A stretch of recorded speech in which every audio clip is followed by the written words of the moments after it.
प्रयागराज में महाकुंभ के दौरान सुबह का समय था और डीएम साहिबा यानी कि जिला अधिकारी खुद मैदान में थी।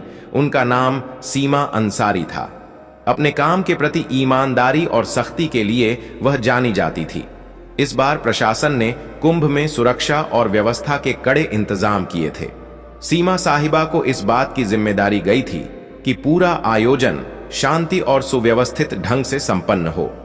सीमा साहिबा को आमतौर पर सूट या साड़ी में देखा जाता था, लेकिन इस बार उन्होंने अपने धर्म और संस्कृति को ध्यान में रखते हुए हिजाब पहन रखा था। वैसे तो वह इसे निजी समारोहों में पहनती थी, लेकिन आज का दिन खास था। वह गंगा घाट पर निरी के लिए आई थी और हिजाब के साथ हल्के रंग का कुर्ता पहना हुआ था। घाट पर तैनात पुलिस वाले हर व्यक्ति की गतिविधियों पर नजर रख रहे थे।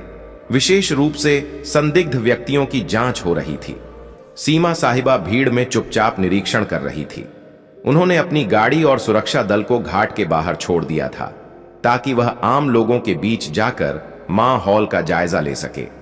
जैसे ही वह घाट की ओर बढ़ी, कुछ पुलिस कर्मियों की नजर उन पर पड़ी। एक कांस्टेबल ने अपने सीनियर से कहा, सर, वह महिला संदिग्ध लग रही है। देखो, वह अकेली घूम रही है और उसके कपड़े भी थोड़े अलग लग रहे हैं। सीनियर इंस्पेक्टर ने दूर से देखा और हामी भरते हुए कहा, ठीक है, उसे रोककर पूछताछ करो। किसी भी अनजान व्यक्ति को ऐसे नहीं छोड़ सकते। सीमा साहिबा इस बात से अनजान थी कि पुलिस वाले उन्हें संदिग्ध समझ रहे हैं। जब वह घाट के पास रुकी और एक छोटे बच्चे से गंगा जल के बारे में बात करने लगी, तभी दो पुलिसकर्मी उनके पास आ गए। मैडम, आपको यहां क्या करना है?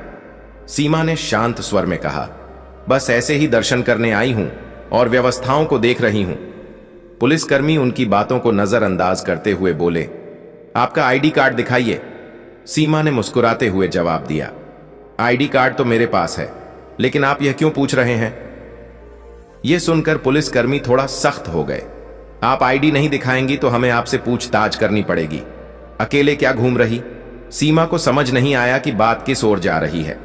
तभी सीनियर इंस्पेक्टर भी आ गए और बोले, आपके पास कौन सा सामान है? कृपया अपना बैग खोलिए। सीमा साहिबा ने स्थिति को समझने की कोशिश की। उन्होंने सोचा कि अगर अभी वह अपनी पहचान बताएंगे तो यह लोग शर्मिंदा हो सकते हैं। इसीलिए उन्होंने पहले पुलिसियों की गंभीरता को परखने का मन बनाया। उन्होंने शांति से कहा, आप जो चाहे पूछ सकते हैं, मैं यहां किसी गलत इरादे से नहीं आई हूं। पुलिसकर्मी अब पूरी तरह से शक के घेरे में आ गए। उन्होंने सीमा का बैग ले लिया और जांच शुरू कर दी। इसी दौरान एक अन्य पुलिसकर्मी ने कहा, इन्हें थाने ले चलते हैं, वहां पूरी पूछताछ करेंगे। घाट पर खड़े लोग इस नजारे को देखने लगे। किसी ने कहा, लगता है कोई संदिग्ध है। देखो पुलिस वाले कितने गंभीर हैं। सीमा साहिबा अब तक शांत थी।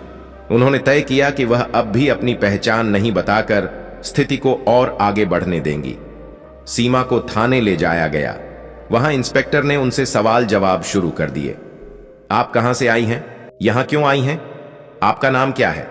सीमा ने मुस्कुराते हुए कहा, क्या मैं अपना नाम बाद में बता सकती हूं? पहले आप अपने सवाल खत्म कर लीजिए। इंस्पेक्टर को यह बात नागवार गुजरी। उसने सख्त लहजे में कहा, आपकी यह हरकतें और चुप्पी हमें मजबूर कर रही हैं कि आपको को हिरासत में लिया जाए। अब तक सीमा ने चुपचाप सब कुछ सुना, लेकिन वह जानती थी कि इस कहानी का अंत उन्हें ही लिखना होगा। उनके चेहरे पर कोई घबराहट नहीं थी, बल्कि एक अलग ही आत्मविश्वास झलक रहा था। थाने में माहौल गर्म हो चुका था। सीमा साहिबा को अब भी पुलिसकर्मियों ने संदिग्ध मान रखा था। सीनियर इंस्पेक्टर ने बाकायदा उन्हें एक कुर्सी पर बिठाया और आसपास के पुलिसकर्मियों को निर्देश दिया, इनसे सख्त से पूछताछ करो। जब तक पूरी जानकारी ना मिले इन्हें यहां से जाने मत देना। सीमा साहिबा को यह सब थोड़ा मजेदार लग रहा था। वह सोच रही थी कि पुलिस का यह कड़ा रवैया उनकी व्यवस्था का ही हिस्सा है और यह देखना उनके लिए किसी अनुभव से कम नहीं था। हालांकि यह बात भी समझ में आ रही थी कि अब समय आ गया है कि वह अपनी असली पहचान जाहिर करे। इंस्पेक्टर ने एक और सवाल किया, आपके पास महाकुंभ में घूमने की अनुमति है या नहीं? सीमा ने हल्की मुस्कान के साथ जवाब दिया, मैंने अनुमति ली है, लेकिन शायद आप मुझे पहचान नहीं पा रहे हैं। इंस्पेक्टर का गुस्सा बढ़ता जा रहा था। पहचान?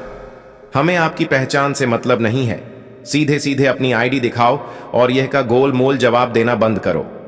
सीमा अब भी अपनी जगह पर शांति से बैठी थी।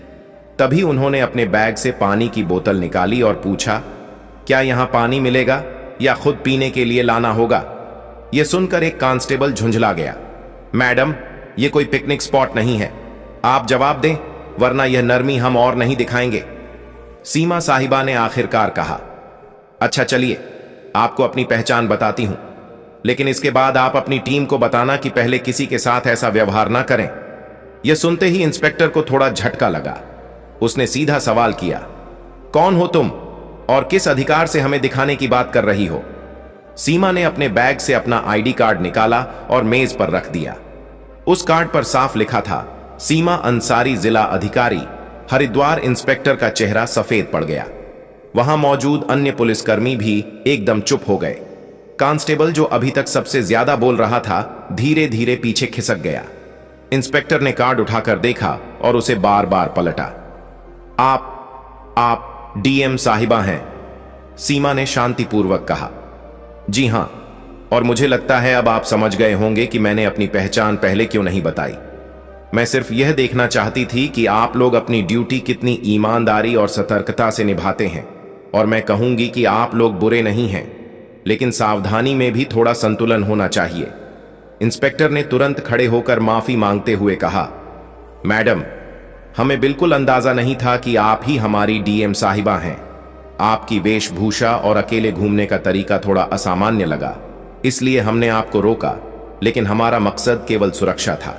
सीमा ने जवाब दिया, मुझे पता है आप सभी अपनी ड्यूटी कर रहे थे और मैं खुश हूं कि आप चौक हैं, लेकिन ध्यान रखें कि अगर कोई महिला या आम नागरिक आए तो उनकी बातों को भी ध्यान से सुने। हिजाब या किसी के कपड़ों के आधार पर अंदाजा लगाना हमेशा सही नहीं होता।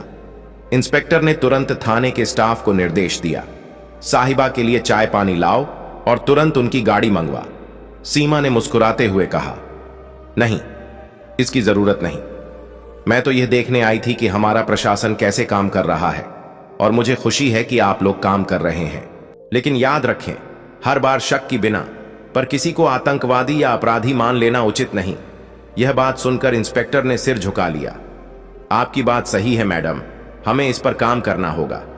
सीमा ने हंसते हुए कहा, काम तो ठीक है, लेकिन अब मुझे मेरे काम पर वापस जाने दीजिए और अगली बार किसी से बात करने से पहले उसकी बात को ध्यान से सुनने की आदत डालिए। थाने से बाहर आते समय कुछ पुलिसकर्मी और कर्मचारी उनके साथ घाट तक गए। वहां मौजूद लोग अब भी उन्हें देख रहे। कुछ लोग कानाफूसी कर रहे थे कि यह वही महिला है जिसे पुलिस ने पकड़ा था।